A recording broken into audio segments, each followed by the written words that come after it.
Hey, what's up guys, it's Grill Hands, got some Gears of War gameplay for you, and I have no idea what I want to talk about. I don't really want to talk about the gameplay because I can't give you guys tips. I don't even know what I'm doing at the beginning of this game. Maybe I'm shooing one of my dogs away or trying to open a beer at the same time while playing. I don't know. I'm multitasking and I'm doing a horrible job at it.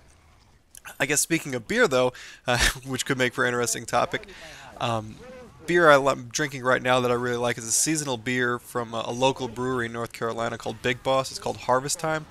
I don't know how far-reaching they are. I don't know if they're only centered in North Carolina or maybe on the East Coast. Whatever, they could be all over the place. But if you see it, it's a seasonal beer called Harvest Time by Big Boss. It's got a big skull on each of the bottles. Really good beer. Definitely suggest giving it a try. Other thing is, does anyone brew their own beer? I had some friends that did it in college. Seemed like be a pretty fun process. I have no idea what it entails, but it would seem like it'd be pretty kick-ass to make your own beer.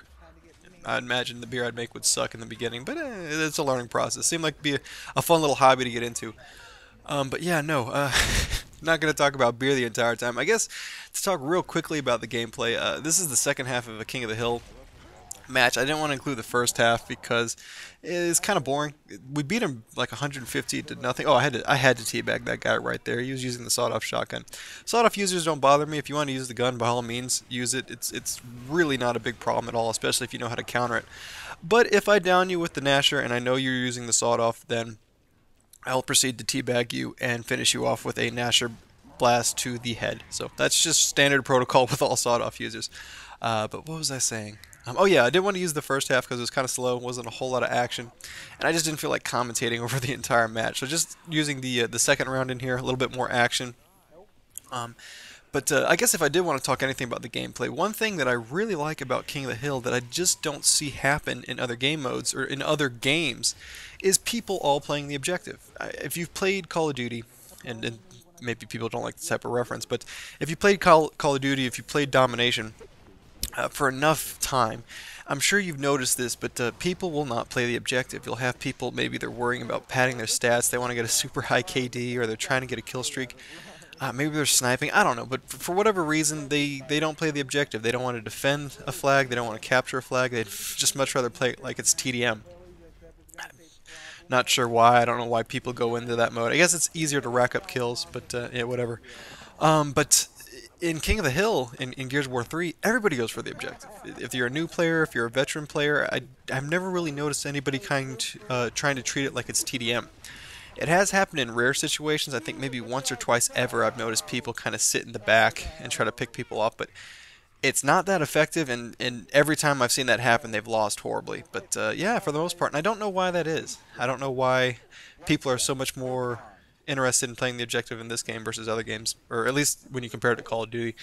Maybe because people want to get kill streaks, maybe people put that much more emphasis on their KD. I don't know, but it's one of the things that I love about this game is people play the objective. It makes it more fun. If people didn't do that, then the tempo wouldn't be as fast-paced as it is. So yeah, one of the better features that I really like about Gears. And the other thing I've noticed is since the release of Skyrim and Modern Warfare 3, there's been kind of a mass hiatus of a lot of players from this game. Or at least a lot of sawed-off users have kind of left, I've noticed, which, you know, is fine by me. It kind of changes the structure of it. There's a lot more Gnasher battles. So I thought that was pretty cool also as well. The game dynamic has changed slightly, and I think for the positive. And we're running into more competitive teams and stuff like that. So I'm really enjoying that aspect as well. And the other thing that is, I guess, kind of good news is the gaming season, I guess you'd call it, the fall season of releases has kind of come to an end. I don't really know of any other big games that are going to be released in the next couple of weeks. I think Skyrim and Saints Row were the last big games that I was looking forward to. And it couldn't have come at a better time because there's so many games that have been released that I want to play right now. I just do not have time to play any of them. I mean, and that's just limited to Xbox. People keep talking about, what's that game called? Drake's Adventures. I'm butchering the name. It got like a 10 on IGN, but it's a PlayStation 3 game. Uncharted 3. I want to play that. I want to play Saints Row, Assassin's Creed. I just don't have time to play any of them. Hopefully with Thanksgiving this week in the United States, I'll get a chance to rent Saints Row and play that a little bit. Probably make for some interesting videos. If you don't know what that game is, it's kind of like Grand Theft Auto, except taken up 100 times. It's just completely silly. Plenty of shenanigans that I can use for videos. So yeah, just a quick little update video, I guess. I didn't really talk about anything, but like always, take it easy.